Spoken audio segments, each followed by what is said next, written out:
भैया।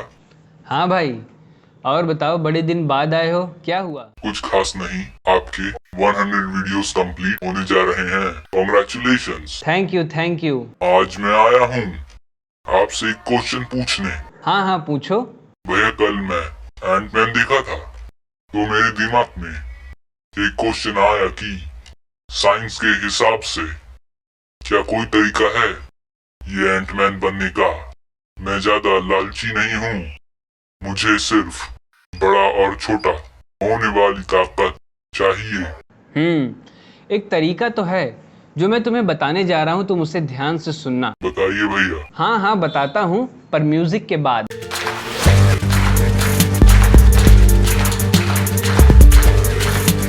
आप लोग जान रहे हैं कि हमारी बॉडी किससे मिलकर के बनी हुई? छोटे छोटे एटम से मिलकर के बनी हुई है। छोटे छोटे एटम से मिलकर के बनी हुई है। उसके अंदर क्या होता है? न्यूक्लियस होता है, और क्या होता है उसमें?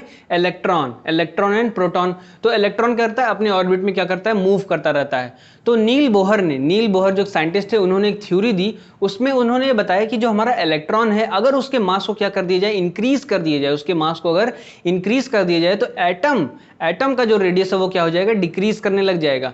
तो इस केस में कुछ साइंटिस्ट ने क्या किया? एक एक्सपेरिमेंट किया। उस एक्सपेरिमेंट में उन्होंने एक सोडियम के ब्रिक को लिया, यानी कि एक ब्रिक लिया जो सोडियम के एटम से बना हुआ था। तो उसमें उन्होंने क्या किया कि जो इलेक्ट्रॉन जो नेगेटिवली चार्ज इलेक्ट्रॉन था, उसको रिप्लेस कर दिया मियॉन से। अब मियॉन से क्यों किया? क्योंकि उसके पीछे एक कारण था। जो मियॉन था वो 207 टाइम्स क्या था? हैवियर था। किससे? इलेक्ट्रॉन से। तो इसीलिए उन्होंने वहां पर रिप्लेस किया। और एज पर उनकी थ्योरी कि जो हमारा इलेक्ट्रॉन है, अगर उसके मास को इंक्रीज कर दिया जाए तो क्या होने लग जाएगा? एटम क्या करने लग जाएगा? उसकी साइज क्या हो जाएगी? डिक्रीज करने लग जाएगी। तो सेम इसमें ऐसा परफॉर्म हुआ। तो वहां पर क्या पता चला कि ये चीज पॉसिबल हो रही है, पर इलेक्ट्रॉन के केस में भी ऐसा पॉसिबल नहीं हो पा रहा है। क्यों? क्योंकि ऐसी कोई भी टेक्नोलॉजी नहीं आई थी, कोई भी ऐसा हाईली इक्विपमेंट नहीं बने हुए थे जो इलेक्ट्रॉन पर ऐसे परफॉर्म कर सके। पर इन फ्यूचर ऐसी टेक्नोलॉजी आ सकती है, ऐसे इक्विपमेंट्स बन सकते हैं जो इलेक्ट्रॉन को क्या करें? उसके मास को इंक्रीज कर दें, और किसी भी प्रकार का कोई भी हार्मफुल ना हो, यानी कि हार्म भी ना हो किसी भी बॉडी को, चाहे वो लिविंग हो चाहे नॉन लिविंग में तो कोई फर्क नहीं पड़ता, पर लिविंग में किसी भी बॉडी को कोई भी हार्म ना पहुंचे, और उसके बाद वो क्या करे? परफॉर्म कर जाए पूरा प्रोसेस, और बॉडी क्या हो जाए? छोटी हो जाए। फिर इसके बाद हम लोग जान लेते हैं कि बॉडी किस तरीके से बड़ी हो सकती है। तो अब बात कर लेते हैं कि बड़े कैसे किया जा सकता है, किसी भी बॉडी को कैसे बड़ा किया जा सकता है। तो इसके लिए एक पार्टिकल सुनने में आता है कि इसका नाम क्या है? न्यूट्रिनोज क्या है? वेरी स्मॉल पार्टिकल्स हैं।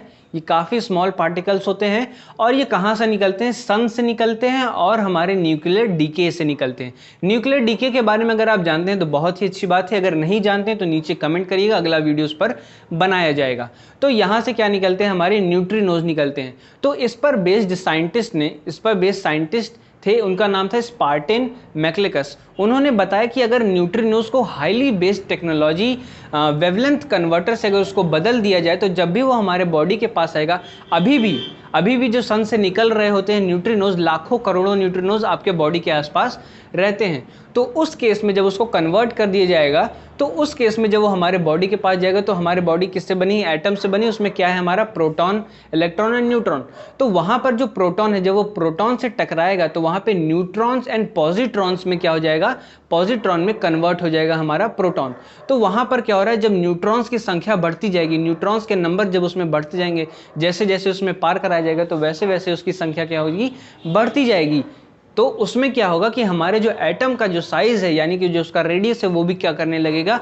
बढ़ने लगेगा, इंक्रीज करने लगेगा। तो वहां पर जब वो इंक्रीज करते करते अपने मैक्स लेवल पर पहुंच जाएगा, या फिर जैसे जितना आप चाहते हैं या फिर जितनी रिक्वायरमेंट है उस लेवल पर पहुंच जाएगा, तो उसको रोकना पड़ेगा। तो उसको रोकने के लिए उन्होंने क्या बताया कि हम लोग यूज कर सकते हैं कि हाइड्रोजन गैस से वहां पर हम लोग प्रोटॉन ले सकते हैं अपने बॉडी में, यानी कि हाइड्रोजन गैस की हेल्प से हम लोग प्रोटॉन ले सकते हैं, और वहां से हम लोग क्या करते हैं? एक बैरियर लगा सकते हैं कि अब इसके बाद कोई भी साइज में कोई भी परिवर्तन नहीं होगा, कोई और चेंज नहीं आएगा। तो इन सारे प्रोसेस के लिए काफ़ी हाई टेक्नोलॉजी की ज़रूरत पड़ती है, काफ़ी हाई इक्विपमेंट की ज़रूरत पड़ती है। जैसा कि साइंटिस्ट ने बताया कि काफ़ी हाईली बेस्ड वेवलेंथ कन्वर्टर की ज़रूरत पड़ेगी।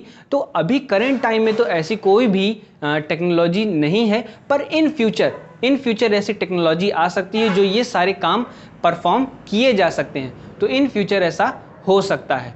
तो रही बात एंटमैन की, तो आप जान रहे हैं कि इसके पीछे का साइंस क्या था, साइंस के बेसिस पर उसमें किस तरीके से सारे कन्वर्जन्स किए गए और किस तरीके से टेक्नोलॉजी को पहले जो आने वाली है उसको दिखाया गया। ठीक है भैया, अब मैं समझ गया हूँ, पर आप फ्यूचर में टेक्नोलॉजी आने की बात कर रहे हैं। जब टेक्नोलॉजी आएगी तब देखा जाएगा, पर क्या अभी पॉसिबल है टाइम ट्रेवल करने का कि फ्यूचर में जाके ये टेक्नोलॉजी यूज कर सके? 3 बड़े साइंटिस्टों ने इस पर फ्यूचर यानी कि टाइम ट्रेवल यानी फ्यूचर कहिए या पास्ट कहिए, टाइम ट्रेवल पर बेस्ड थ्योरी दी है। तो उन्होंने बताया है